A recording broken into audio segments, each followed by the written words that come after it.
السلام علیکم ورحمۃ اللہ وبرکاتہ. الحمد للہ رب العالمین والصلاة والسلام علی رسولہ الکریم. اما بعد رب اشرح لی صدری ویسر لی امری واحلل عقدۃ من لسانی یفقهوا قولی. ربی زدنی علما ربی زدنی علما ربی زدنی علما.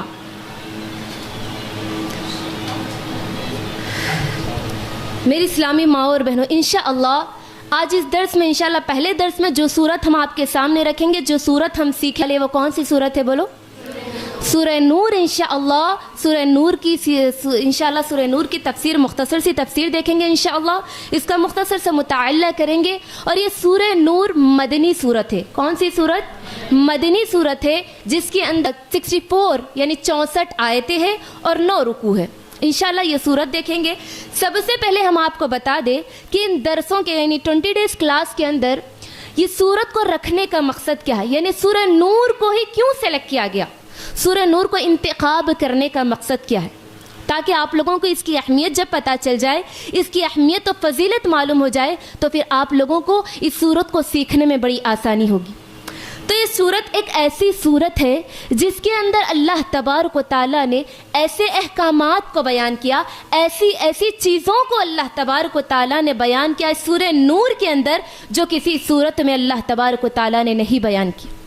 اور اس صورت کو پورے قرآن مجید میں اللہ تبارک و تعالیٰ نے ایک خاص مقام دیا. وہ کیوں؟ کیونکہ جس طریقے سے ہم جانتے ہیں آج پورے ماحول میں، پورے معاشرے کے اندر جس طرح ایک بہت بڑا فتنہ چل رہا ہے. کون سا فتنہ؟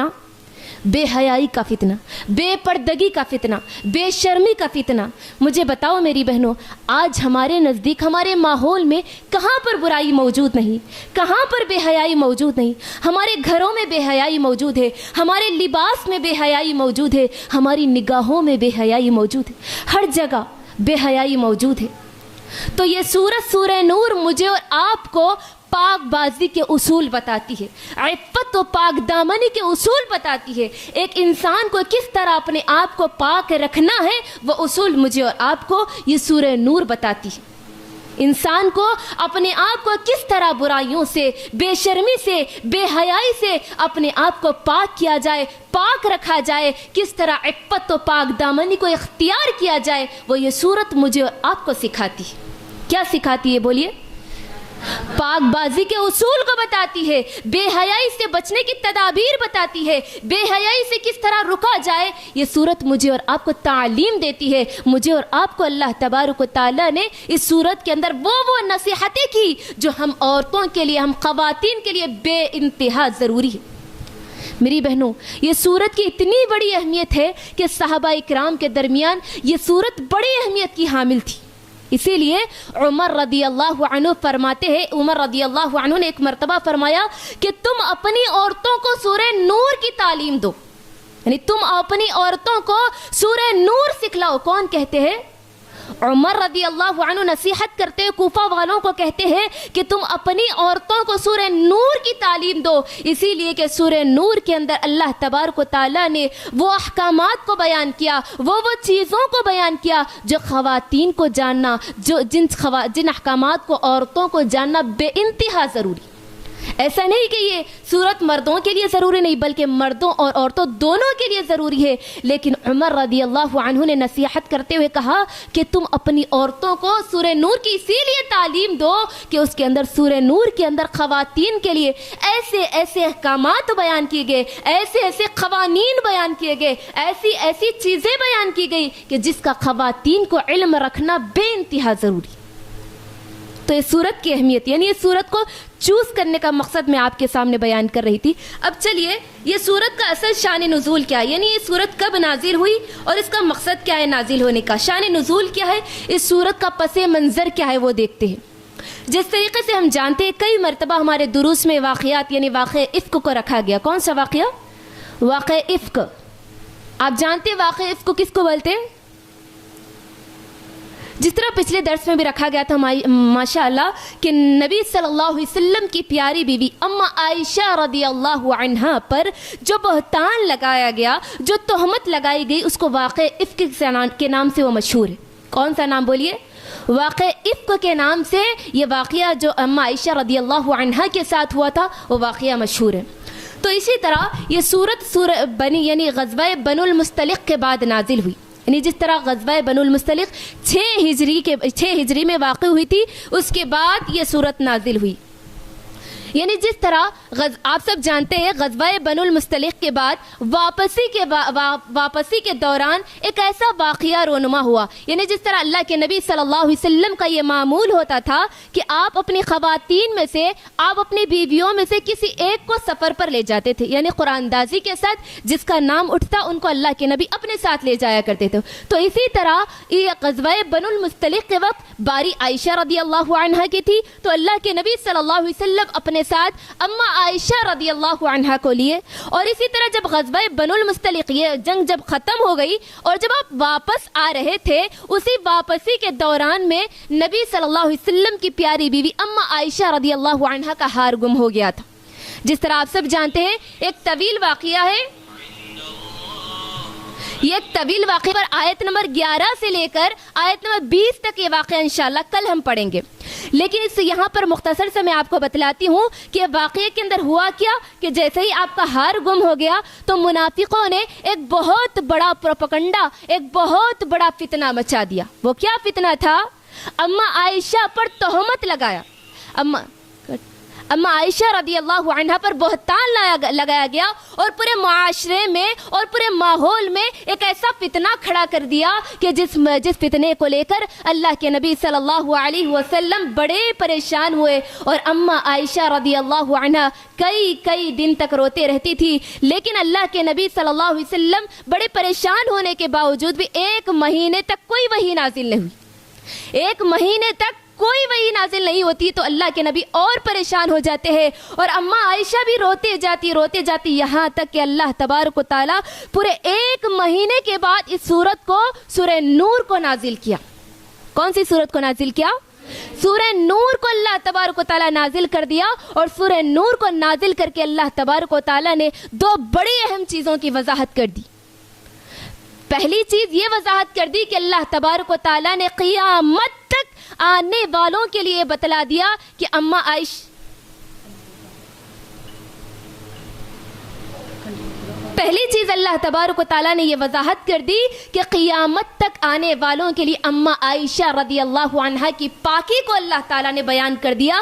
آپ کی برات کو اس سورے کے اندر نازل کر دیا. یعنی یہ بتلا دیا کہ لوگوں سنو, اما عائشہ ایسا کام نہیں کر سکتی. عائشہ رضی اللہ عنہا بری ہے, پاک باز ہے, ایک عفت و پاک دامنی والی عورت ہے. اللہ تعالیٰ نے قیامت تک کے لیے لوگوں کے لیے بتلا دیا. اما عائشہ کی برات کو اس صورت کے اندر نازل کر دیا. اور دوسری بڑی اہم چیز اللہ تبارک و تعالیٰ نے اس صورت کے اندر وضاحت کر دی. یہ وضاحت کی کہ اس واقعے کو لے کر یعنی واقعہ افک کو لے کر اللہ تبارک و تعالیٰ نے ایسے احکامات کو اس صورت کے اندر بیان کر دیا, ایسے قوانین کو اللہ تبارک و تعالیٰ نے اس صورت کے اندر بیان کر دیا, ایسی نصیحتوں کو اللہ تعالیٰ نے اس صورت کے اندر بیان کر دیا کہ آنے والی قیامت تک نسلوں کے لیے, آنے والے قیامت تک جتنے لوگ ہیں ان تمام کے لیے اس کے اندر ایک بہترین دلیل اور ایک بہترین ان کی زندگی میں اگر ہم سورہ نور کو اختیار کر لے تو ان کی زندگی میں امن و سکون پیدا ہو جائے گا.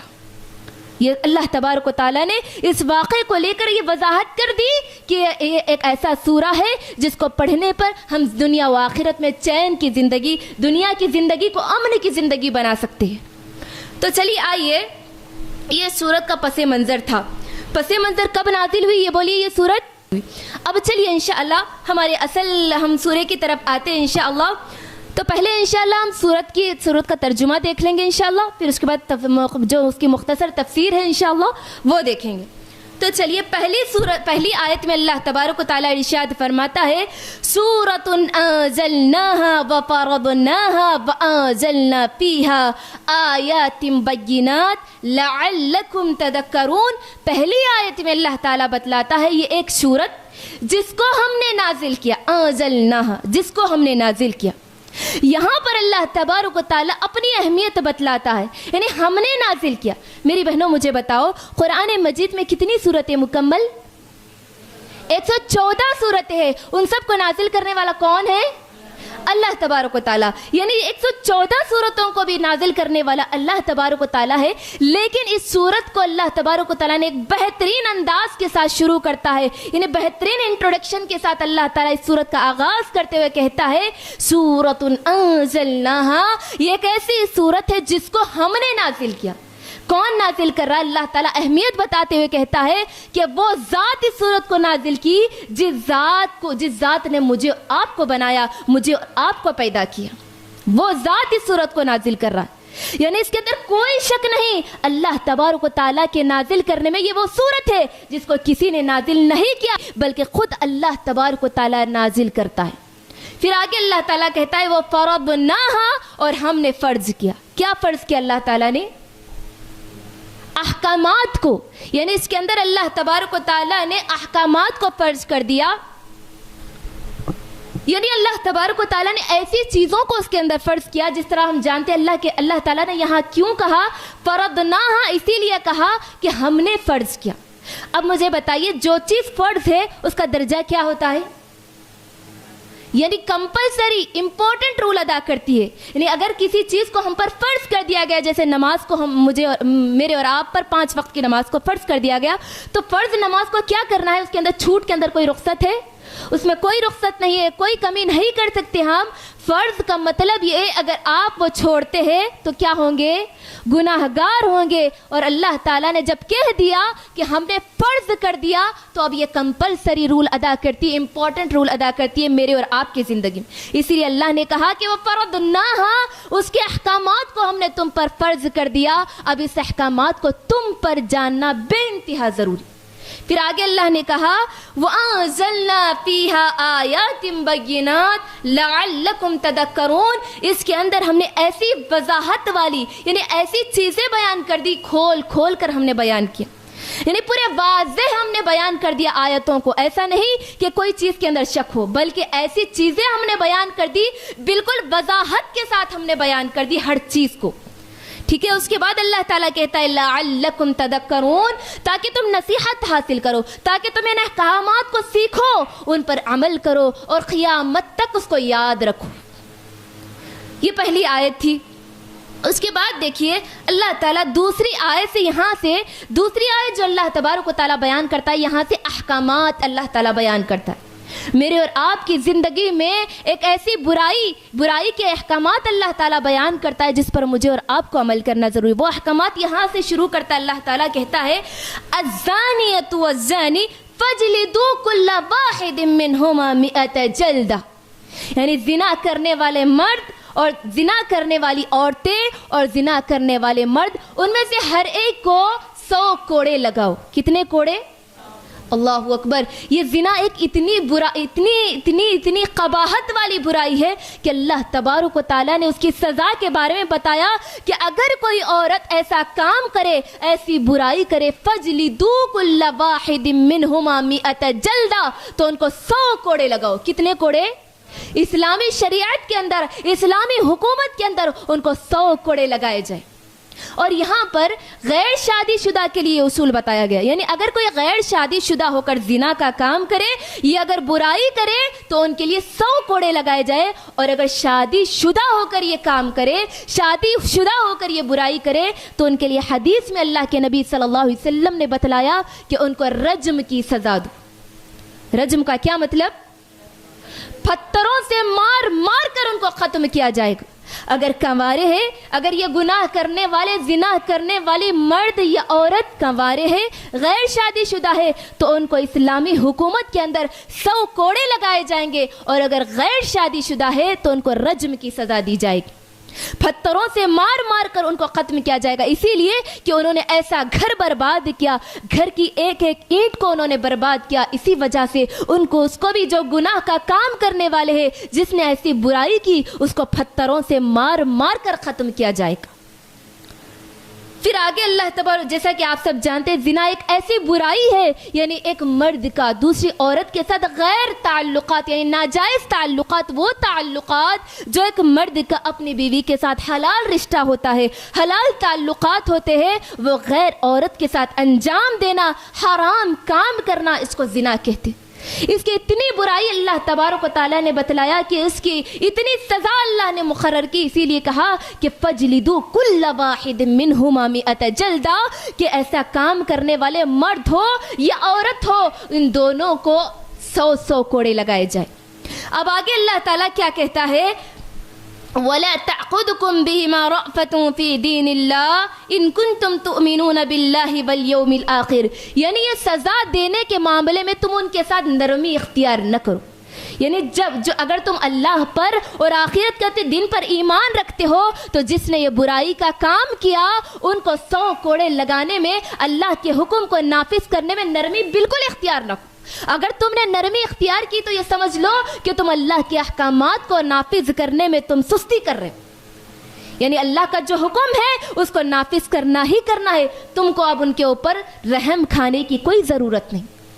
پھر آگے اللہ تعالیٰ کہتا ہے وَلْيَشْهَدْ عَذَابَهُمَا طَائِفَةٌ مِّنَ الْمُؤْمِنِينَ, وہ سزا دیتے وقت مسلمانوں کی ایک بڑی جماعت وہاں پر حاضر ہونا چاہیے.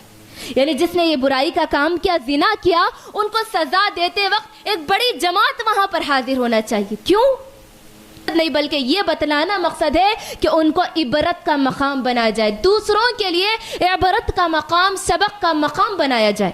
اسی لیے اللہ تعالیٰ کہتا ہے کہ جب تم یہ سزا دو تو پوری پبلک کے سامنے دو, سب کو بتلا کر کے دو انہوں نے ایسا گناہ کیا, تاکہ دوسرے لوگوں کے لیے عبرت کا مقام بن جائے. پھر آگے اللہ تبارک و تعالیٰ, آگے تیسری آیت شروع ہوتی ہے, سیکنڈ آیت ہماری ہو چکی ہے. تیسری آیت میں اللہ تبارک و تعالیٰ کہتا ہے, ہاں یہاں پر اگر غیر شادی شدہ ہے تو ان کو رجم کی سزا دی جائے گی. اور اللہ کے نبی صلی اللہ علیہ وسلم نے, اللہ کے نبی کے زمانے میں رجم کے کئی ایسے واقعات ہوئے جس میں اللہ کے نبی صلی اللہ علیہ وسلم نے صحابہ کو اور اسی طرح عورتوں کو بھی اور مردوں کو بھی رجم کی سزا دی. اس کی دلیل یہ ہے کہ حدیث میں آتا ہے کہ ماعز بن مالک اسلمی رضی اللہ عنہ, یعنی ماعد بن مالک اسلمی ایک شخص اللہ کے نبی صلی اللہ علیہ وسلم کے پاس آتے, صحیح بخاری کا واقعہ ہے, اللہ کے نبی کے پاس آتے اور کہتے ہیں اے اللہ کے نبی صلی اللہ علیہ وسلم نے میں نے زنا کیا. اللہ کے نبی سے آ کر خود کہتے ہیں کہ اللہ کے نبی میں نے زنا کیا. تو اللہ کے نبی اپنے منہ کو پھیر لیتے ہیں, تو پھر وہ دوسرے بار آتے اور کہتے ہیں اللہ کے نبی میں نے زنا کیا, اور یہ وہ الفاظ کو 4 مرتبہ دہراتے ہیں اور کہتے ہیں اللہ کے نبی میں نے زنا کر لیا ہے. تو اللہ کے نبی صلی اللہ علیہ وسلم 4 مرتبہ کہنے کے بعد اب جواب دیتے ہیں کہ واقعی تو نے زنا کیا؟ تو کہتے کہ ہاں. پھر اللہ کے نبی صلی اللہ علیہ وسلم اس سے پوچھتے ہیں کہ شادی شدہ ہے؟ یعنی تو ایسا ہے, یعنی تیری شادی ہو چکی ہے کہ تو شادی شدہ یا غیر شادی شدہ ہے؟ تو وہ کہتے ہیں کہ میں شادی شدہ ہوں. تو اللہ کے نبی صلی اللہ علیہ وسلم پھر کھلے الفاظ میں پوچھتے ہیں کیا تو نے واقعی یہ گناہ کیا, کیا تو نے ایسا کام کیا, یا کیا تو نے دخول کیا؟ تو کہتے کہ ہاں میں نے اللہ کے نبی یہ کام کیا. تو پھر اللہ کے نبی صلی اللہ علیہ وسلم صحابہ کو حکم دیتے ہیں کہ ان کو لے جاؤ اور لے جا کر کے رجم کی سزا دو, یعنی پتھروں سے مار کر کے ان کو ختم کر دو. تو صحابہ لے جاتے ہیں اور ان کو رجم کی سزا دیتے. یہ واقعہ ہے. اور اسی طرح پھر ایک عورت تھی جو اللہ کے نبی صلی اللہ علیہ وسلم کے زمانے میں, یہ بھی صحیح بخاری کا واقعہ ہے, غامدیہ قبیلے کے نامی, یعنی ایک قبیلہ تھا غامدیہ, اس کی ایک عورت تھی, انہوں نے یہ کام کیا, یعنی زنا کا کام کیا, اور وہ اللہ کے نبی صلی اللہ علیہ وسلم کے پاس آ کر کہنے لگی اے اللہ کے نبی صلی اللہ علیہ وسلم میں نے ایسا کام کیا, مجھے پاک کر دیجئے. اللہ کے نبی آپ چہرہ پھیر لیتے, یعنی ایک ایسا کام کیا انہوں نے, اور آ کر اللہ کے نبی کو بتاتے تو اللہ کے نبی فوراً غصے سے چہرہ پھیر لیتے. پھر وہ عورت کہتی ہے کہ اللہ کے نبی مجھے پاک کیجئے, میں اب حاملہ ہوں. پھر اللہ کے نبی صلی اللہ علیہ وسلم کہتے ہیں کہ جاؤ جب بچہ جنم ہو جائے, یعنی جب بچہ پیدا ہو جائے جب واپس آنا. تو عورت چلی جاتی ہے, اور اس کے بعد جب بچہ پیدا ہوتا ہے تو اللہ کے نبی کے پاس آتی ہے, اس بچے کو کپڑے میں لپٹ کر لاتی ہے اور کہتی ہے کہ اللہ کے نبی اب مجھے پاک کر دیجیے. اللہ کے نبی کہتے ہیں کہ ابھی بچہ چھوٹا ہے, جاؤ اور اس بچے کو لے کر اس وقت آنا, ایسی حالت میں آنا جب یہ بچہ دودھ چھوڑ دے اور غذا کھانے لگے, یعنی کھانا یا پھر روٹی کھانے لگے, ایسی حالت میں تم واپس آنا, جاؤ. تو پھر اللہ کے نبی اس عورت کو بھیجا دیتے ہیں. پھر جب عورت اس وقت آتی ہے, ایسی حالت میں آتی ہے, وہ بچے کے ہاتھ میں روٹی کا ٹکڑا ہوتا ہے اور وہ دودھ چھوڑ دیا ہوتا ہے, اور اللہ کے نبی کے پاس آ کر کہتی ہے اے اللہ کے نبی صلی اللہ علیہ وسلم اب یہ بچہ دودھ چھوڑ دیا ہے اور روٹی کھانے لگا ہے, اب مجھے پاک کر دیجیے. اللہ اکبر. تو تو اللہ کے نبی صلی اللہ علیہ وسلم اس بچے کو دوسرے مسلمانوں کے حوالے کرتے ہیں اور صحابہ کو حکم دیتے ہیں کہ جاؤ اور اس عورت کو لے جا کر کے گڑھا کھود کر سینے تک اس کے ڈھانپ دو اور اس کے بعد اس کو رجم کی سزا دو. اگر عورت ہے تو اس کو اسلامی شریعت اس طریقے سے رجم کی سزا دے گی کہ اس کو سینے تک ڈھانپ دیا جائے گا اور اس کے بعد پتھروں سے مار مار کر اس کو ختم کر دیا جائے گا. یہ رجم کی سزا. اس کے بعد آگے اللہ تبارک و تعالی آگے آیت میں اللہ تبارک و تیسری آیت دیکھیے. اللہ تبارک و تعالی تیسری آیت میں کہتا ہے الزانی لا ينكح الا زانیۃ او مشرکا والزانیۃ لا ينكحها الا زان او مشرک وحرم ذلك علی المؤمنین. یعنی زانی کسی عورت سے نکاح نہ کرے مگر زنا کرنے والے مرد اور مشرکہ مرد سے.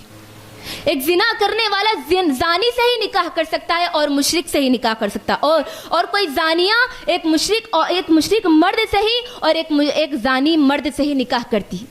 ان کے لیے یعنی مومنوں کے لیے یہ ان کے اوپر حرام کر دیا گیا کہ کوئی زانی کے لیے یعنی ایسی برائی کرے ان کے لیے کوئی پاک باز ان سے نکاح نہیں کر سکتا. یہاں اللہ تبارک و تعالیٰ ایک ایسی تعلیم دیتا ہے کہ الزانی لا ینکح الا زانیۃ او مشرکا. کوئی زانیہ عورت کسی زانی مرد سے شادی کرے گی یا تو مشرکہ مرد سے یا مشرک مرد سے. اور اسی طرح پھر ایک مشرک مرد ایک مشرک زانی اسی سے نکاح کرے گا جو ایک زانی عورت ہوگی اور ایک مشرکہ عورت ہوگی. یہاں پر اللہ تعالیٰ ایسی تعلیم دیتا ہے مجھے اور آپ کو. قیامت تک آنے والی نسلوں کے لیے اللہ تعالیٰ یہ بتلاتا ہے کہ تم اگر پاک باز ہو تو تمہارے لیے پاک باز ہے. یعنی اگر تم ایسی عورت کو سلیکٹ کرو اپنی شادی کے لیے اپنے نکاح کے لیے پاک باز عورت کا انتخاب کرو, پاک باز عورت کا سلیکشن کرو. اللہ تبارک و تعالیٰ یہ تعلیم دیتا ہے اسی لیے کہ جو برائی کرنے والے ہوتے ہیں ان کے مزاج میں برائی ہوتی ہے. زنا کرنے والوں کی مزاج یہ ہوتا ہے کہ ان کو ان کے ہی فیلڈ کی عورت مل جائے وہ چاہتے ہیں, اور ایک پاک باز چاہتا ہے, دیندار چاہتا ہے ان کو ان کی فیلڈ کی عورت مل جائے. یعنی دیندار دینداری کو پسند کرتا ہے اور بے حیائی کرنے والا بے حیائی کو پسند کرتا ہے. اسی لیے اللہ تعالیٰ نے کہا کہ کوئی زانی مشرک سے شادی کرے یا پھر زانی مرد سے شادی کرے. تو اللہ تعالیٰ یہ تعلیم مجھے اور آپ کو سکھلاتا ہے کہ یہ تعلیم اللہ تعالیٰ مجھے اور آپ کو دیتا ہے کہ اگر تم عورت کو سلیکٹ کرنا ہے اپنے لیے لڑکی کو سلیکٹ کرنا ہے تو سب سے پہلے پاک بازی کو دیکھو, پاک باز عورت کا سلیکشن کرو. اسی لیے کہ اگر تم پاک باز کو اپناؤ گے, دیندار کو اپناؤ گے, وہ تمہارے گھر کو وہ تمہارے ماحول کو دیندار گھرانہ بنائے گی. اور اگر تم مشرکہ کو یا زانیہ کو بے حیائی کرنے والی عورت کا انتخاب کرو گے, سلیکشن کرو گے تو یاد رکھو پھر وہ تمہارے گھر کو بے حیائی کا اڈا, فحاشی کا اڈا اور بے حیائی کی چیزیں تمہارے گھر میں رائج کرے گی اور بے حیا گھر بنا کر تم کو دے گی. تو اللہ تعالیٰ یہ نصیحت کرتا ہے کہ تم پاک باز ہو تو پاک باز کو اختیار کرو, دیندار ہو تو دیندار عورت کو گھر میں لاؤ. اسی اللہ کے نبی نے کیا کہا, ایک بہترین بات اللہ کے نبی صلی اللہ علیہ وسلم نے کہی, تنکح المرأۃ لاربعین. عورت سے 4 چیزوں کی وجہ سے نکاح کیا جاتا ہے. کتنے چیزوں کی وجہ سے؟ 4 چیزوں کی وجہ سے نکاح کیا جاتا ہے. لاربعین 4 چیزوں کی وجہ سے, لمالها ولحسبها ولجمالها ولدینها. اس کے مالداری کو دیکھا جاتا ہے, اس کے حسب و نسب کو دیکھا جاتا ہے, اور پھر اس کے خوبصورتی کو, ولی جمالہا اس کی خوبصورتی کو دیکھا جاتا ہے, ولی دینہا اس کے دین کو دیکھا جاتا ہے. پھر اللہ تعالیٰ اللہ کے نبی یہ کہنے کے بعد آگے نصیحت کرتے ہیں, فاظفر بذات الدین تربت یداک. تم دیندار کو اپناؤ, دیندار کا سلیکٹ کرو. یہ سب چیزیں ہیں موجود تو بہت اچھی بات ہے, لیکن آخر میں اللہ تبارک و تعالیٰ اللہ کے نبی کہتے نصیحت کرتے ہوئے, فاظفر بذات الدین, تم دیندار عورت کا سلیکشن کرو ورنہ تمہارے ہاتھ خاک میں مل جائیں گے. یعنی تم تباہ و برباد ہو جاؤ گے اگر تم دیندار عورت کو اپنے گھر نہ لاؤ. تو اللہ تبارک و تعالیٰ بڑی پیاری نصیحت کرتا ہے اس آیت کے اندر, آیت نمبر 3 کے اندر, کہ اگر دیندار ہو تو دیندار عورت کا سلیکشن کرو. اور کوئی پاک باز مرد یہ نہیں چاہتا کہ اس کے گھر میں بے حیائی والی عورت کو لایا جائے. تو دینداری کو سلیکٹ کرے. اور جو بے حیائی کرنے والا ہوتا ہے ان کے مزاج میں بے حیائی ہوتی ہے اور وہ اسی کی فیلڈ کے انسان کو پسند کرتا ہے, ویسی عورت کو چاہتا ہے. اصل میں یہ جو آیت ہے اس کا شان نزول یہ ہے، یعنی اس کا جو اللہ تبارک و تعالیٰ نے ایسے وقت میں نازل کیا. ایک صحابی تھے، حدیث میں آتا ہے ایک صحابی تھے جن کا نام مرثد بن ابی مرثد غنوی نام تھا. تو یہ کیا کرتے تھے، اللہ کے نبی نے ان کو ایک کام دیا تھا کہ مکہ سے جو قیدی ہوا کرتے تھے ان کو مدینہ لے جانے کا ایک کام کیا کرتے تھے. تو اسی طرح یہ بھی مرثد بن ابی مرثد نامی جو صحابی تھے، جو شخص تھے، ان کے ایک یعنی زمانے جاہلیت میں ایک عورت ان کی دوست تھی، اس کا نام عناق تھا، یعنی ان کے ساتھ تعلقات تھے، دوستی تھی. تو اسی ایک رات وہ گئے اور قیدیوں کو لے جانے کے لیے آئے، وہ یعنی مکہ سے مدینہ قیدی کو لے جانے کے لیے آئے. تو وہاں پر آنے کے بعد انہوں نے دیکھا، اس عورت کو دیکھا، اور اس عورت نے بھی ان کو پہچان لیا اور اس نے کہا کہ مرثد ہو؟ تو صحابی کہنے لگے ہاں مرثد ہوں. تو عورت عناق جو عورت تھی ان کی دوست تھی زمانے جاہلیت میں، اس نے کہا کہ چل کر رات گزارتے، یعنی بہترین موقع ہے، چل کر رات گزارتے ہیں. تو مرثد بن ابی مرثد مسلمان ہو چکے تھے اور کہتے ہیں کہ میں مسلمان ہوں، میں زنا کا کام نہیں کر سکتا، اللہ تبارک و تعالیٰ نے زنا کو حرام کر دیا ہے. جیسے یہ کہتے ہیں تو عناق نامی جو عورت تھی وہ ہلہ مچا دیتی، یعنی زور سے شور مچاتی ہے کہ ایک آدمی آیا تمہارے قیدیوں کو لے جا رہے، پکڑو اس کو. تو لوگ اس کے پیچھے بھاگتے، 8 لوگ یہ جو صحابی تھے مرثد بن ابی مرثد ان کے پیچھے لگ جاتے. تو اپنے آپ کو بچاتے بچاتے نکل جاتے اور کہتے ہیں کہ اللہ تعالیٰ نے مجھ پر پردہ ڈال دیا اور میں چھپا کر مدینہ پہنچ گیا. اور مدینہ پہنچنے کے بعد اس واقعے کو اللہ کے نبی صلی اللہ علیہ وسلم کے پاس رکھا اور پورا واقعہ اللہ کے نبی کو بتایا. تو اللہ کے نبی صلی اللہ علیہ وسلم سے میں نے پھر یہ پوچھا کہ اللہ کے نبی کہ میں عناق سے شادی کر لوں؟ یعنی ان کو وہ لڑکی پسند تھی. تو اللہ کے نبی سے کہنے لگے کہ اللہ کے نبی کہ میں عناق سے نکاح کر لوں؟ تو اللہ کے نبی خاموش ہو جاتے ہیں، یہاں تک کہ جب یہ آیت نازل ہوتی ہے تو اس کے بعد اللہ کے نبی کہتے ہیں کہ تم اس عورت سے نکاح نہ کرو. کیوں؟ اسی لیے کہ ایک پاک باز مرد پاک باز عورت کو ہی سلیکٹ کرتا ہے. تو اللہ کے نبی نے یہ تعلیم دی کہ تم پاک دامن ہو تو پاک دامن کو اختیار کرو. تو اللہ کے نبی نے منع کر دیا کہ تم اس عورت سے نکاح مت کرو. اب اس کے بعد دیکھیے چوتھی آیت کی طرف چلتے ہیں. چوتھی آیت کیا ہے؟ والذین یرمون المحصنات ثم لم یأتوا بأربعة شہداء فاجلدوهم 80 جلدہ ولا تقبلوا لهم شہادة ابدا واولئک هم الفاسقون. یعنی جو لوگ پاک باز عورتوں پر تہمت لگاتے، پاک دامن عورتوں پر تہمت لگاتے تو ان کی کیا سزا ہے؟ اگر کوئی معاشرے میں پاک دامن عورت پر تہمت لگائے یا پاک دامن مرد پر تہمت لگائے تو اللہ تعالیٰ کیا کہتا ہے کہ اس کے بعد اگر وہ 4 گواہ لانا ہے، یعنی اگر کسی کو آپ برائی کا کام کرتے ہوئے دیکھ لے، برائی کرتے ہوئے دیکھ لے تو تم کو کام کیا کرنا ہے؟ پروف کرنے کے لیے 4 گواہ لانا ضروری ہے. کتنے گواہ؟ 4 گواہ لانا ضروری ہے. فجلدوہم 80 جلدہ. اگر کوئی تہمت لگائے اور اس کے بعد 4 گواہ نہ لے کر آئے تو اللہ تعالیٰ کہتا ہے کہ ان کو 80 کوڑے مارو. کتنے کوڑے؟ 80 کوڑے لگاؤ. اور پھر آگے اللہ تبارک و تعالیٰ نے کہا کہ ان کی گواہی کو کبھی قبول نہ کرو. یہ ایسے لوگ ہیں جو جھوٹے ہیں، جو دوسروں پر تہمتیں لگاتے ہیں اور گواہ پیش نہ کرے. تو ایسے لوگوں کو 80 کوڑے لگاؤ اور پھر ان کی گواہی کو کبھی قبول نہ کرو. یہ جھوٹے لوگ ہیں. پھر آگے اللہ تعالیٰ کہتا ہے اولئک هم الفاسقون. یہی لوگ بدکار ہیں، یہی لوگ بدکار ہیں. یعنی جو عورتوں پر پاک دامن عورتوں پر تہمت لگاتے ہیں پھر اس کے بعد گواہ پروف بھی نہیں پیش کرتے ہیں تو یہی لوگ جھوٹے اللہ تعالیٰ کہتے ہیں. اگر آپ کوئی برائی کرتے ہوئے، کسی کو برائی کرتے ہوئے آپ دیکھ لیں، یعنی اللہ تعالیٰ قرآن مجید کے اندر مضبوط دلیل کو کیوں چاہتا ہے؟ یعنی مضبوط 4 گواہ لے کے آنا ضروری ہے. اور اسی طرح پھر آپ دیکھیں یہ پروف کرنے کے لیے 4 گواہ لے کے آنا، سامنے پیش کرنا ضروری ہے. کیوں اللہ تبارک و تعالیٰ اتنی سختی سے کیوں منع کیا؟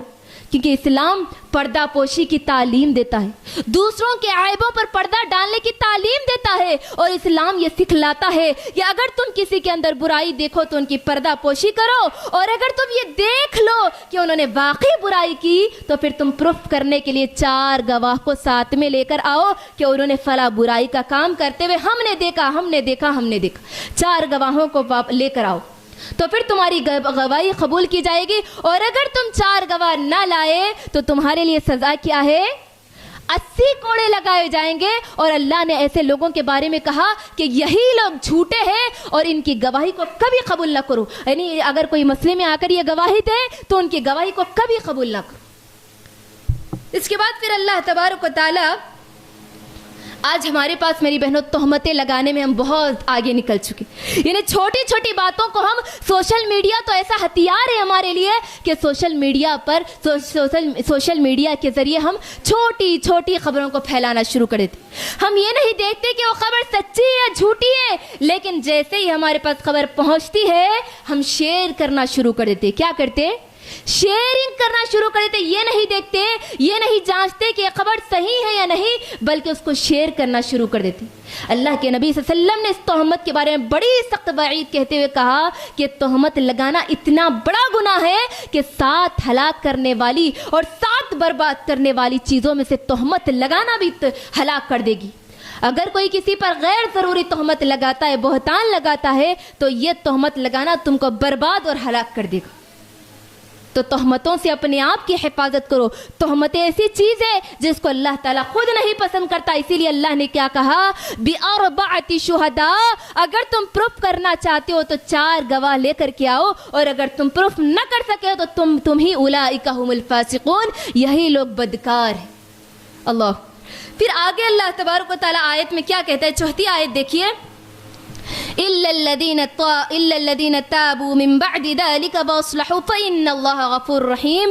ہاں اگر کوئی برائی کرنے کے بعد إلا الذين تابوا توبہ کر لی, من بعد ذلك واصلحوا یعنی توبہ کر لے, تہمت کا کام کرنے کے بعد, برائی کا کام کرنے کے بعد اگر وہ توبہ کر لے, اپنی اصلاح کر لے, تو اللہ تبارک و تعالیٰ کیا کہتا ہے؟ فإن الله غفور رحیم, بے شک اللہ تعالیٰ بخشنے والا مہربان ہے. اللہ تبارک و تعالیٰ اتنی رحمت کا مظاہرہ یہاں پر کر رہا ہے. اللہ تعالیٰ اتنا رحیم یہاں پر بتانا چاہتا ہے کہ اگر تم سے کوئی غلطی ہو جائے, الا الذین تابوا, توبہ کر لے اور اپنی اصلاح کر لے, تو اللہ کیا ہے؟ بخشنے والا, بڑا مہربان ہے. اور یہاں پر اللہ تعالیٰ مجھے اور آپ کو, ہم مسلمانوں کے لیے امید دلاتا ہے, یہ حوصلہ افزائی کرتا ہے کہ اگر برائی کرنے کے بعد بھی تم اللہ کی طرف پلٹ جاؤ تو اللہ تعالیٰ معاف کرنے والا غفور رحیم ہے. اب اس کے بعد کی آیت 5ویں آیت دیکھیے. والذین یرمون ازواجہم ولم یکن لہم شہداء الا انفسہم فشہادت واحدہم 4 شہادات باللہ انہ لمن الصادقین والخامسۃ ان لعنت اللہ علیہ ان کان من الکاذبین. یہاں پر اللہ تبارک و تعالیٰ ایک قانون کو بیان کرتا ہے, یہ حکم کو بیان کرتا ہے, لعان کے حکم کو اللہ تعالیٰ بیان کرتا ہے. لعان کا حکم کیا ہے مجھے بتائیے؟ یہاں پر اس 5ویں آیت میں اللہ تبارک و تعالیٰ لعان کا حکم نازل کرتا ہے. وہ یہ کہ جو یہ تہمت کا کام, تو یعنی اب پچھلی آیت میں تہمت کے بارے میں گزر چکا.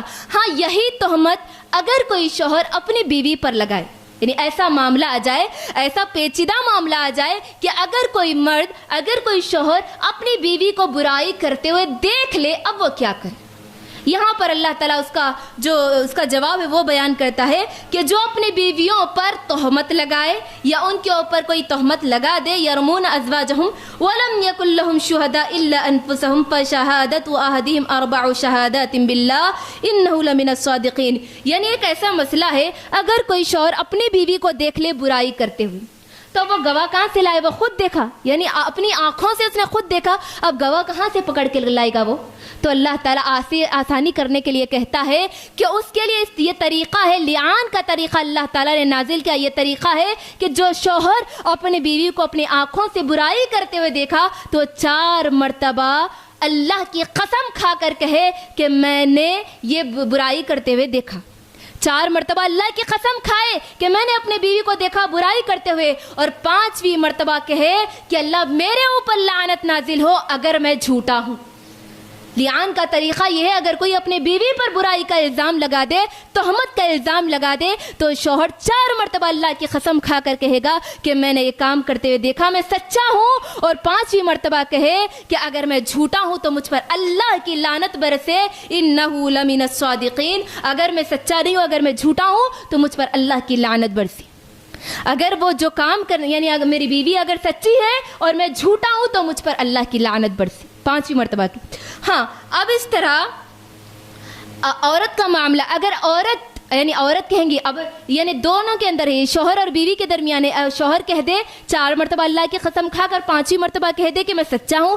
اب عورت کہے گی 4 مرتبہ اللہ کی قسم کھا کر کہ میں نے یہ گناہ نہیں کیا بلکہ انہ لمن الکاذبین، میں سچی ہوں، اللہ کی قسم کھا کر وہ کہے گی کہ میں نے یہ کام نہیں کیا، میں سچی ہوں، اور 5ویں مرتبہ کہے گی کہ اللہ کی لعنت، اللہ کا غضب میرے اوپر نازل ہو اگر میں جھوٹی ہوں.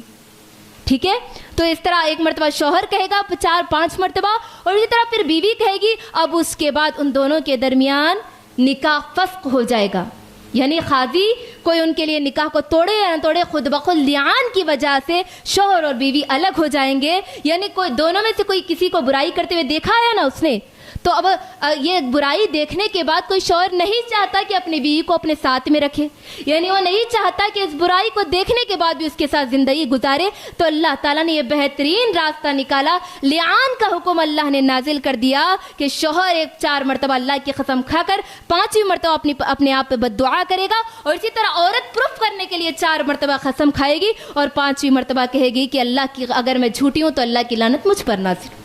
یہ لعان کا طریقہ ہے. اگر کوئی اس طریقے سے اپنے بیوی پر الزام لگائے جھوٹا اور وہ گواہ، یعنی گواہ تو نہیں لا سکتا، اس لیے اللہ تعالیٰ نے لعان کا حکم نازل کر کے اس مسئلے کو، اس پیچیدہ مسئلے کی وضاحت کر دی. تو یہاں پر یہ تھا. آخری آیت دیکھیے 9ویں آیت میں اللہ تبارک و تعالیٰ 10ویں آیت میں ارشاد فرماتا ہے وَلَوْلَا فَضْلُ اللَّهِ عَلَيْكُمْ وَرَحْمَتُهُ وَأَنَّ اللَّهَ تواب حکیم. اگر اللہ کا فضل اور اس کی رحمت تم پر نہ ہوتی تو یہ مسائل جو پیچیدہ ہے تمہارے لیے مشکل ہو جاتے، ہے نا. یہ کیسے مسائل ہے؟ ایسے مسائل ہے جس کو اللہ تعالیٰ نے کھول کھول کر رکھ دی، اور اگر اللہ کا فضل تم پر نازل نہیں ہوتا تو پھر یہ مسئلے تمہارے لیے مشکل بن جاتے. وَأَنَّ اللَّهَ تَوَّابٌ حَكِيمٌ، اور بے شک اللہ تعالیٰ توبہ قبول کرنے والا اور حکمت والا حکیم ہے. تو 10 آیتی تھی. انشاءاللہ کل کے درس میں جو ہماری تفسیر ہوگی آیت نمبر 11 سے لے کر آیت نمبر 20 تک، جو اللہ تبارک و تعالیٰ نے ایک طویل واقعہ، یعنی یہ واقعہ اس کو اللہ تعالیٰ نے بیان کیا، اور اماں عائشہ کی برات کی ایک بڑی داستان اللہ تبارک و تعالیٰ نے بیان کی، وہ انشاءاللہ آیت نمبر 11 سے لے کر 20 تک انشاءاللہ کل کے درس میں ہم دیکھیں گے.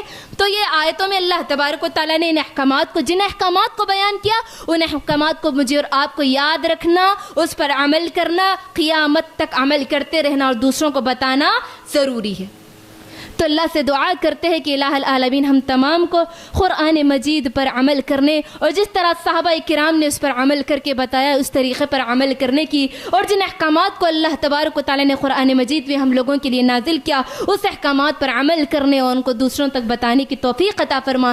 آمین. السلام علیکم ورحمۃ اللہ وبرکاتہ.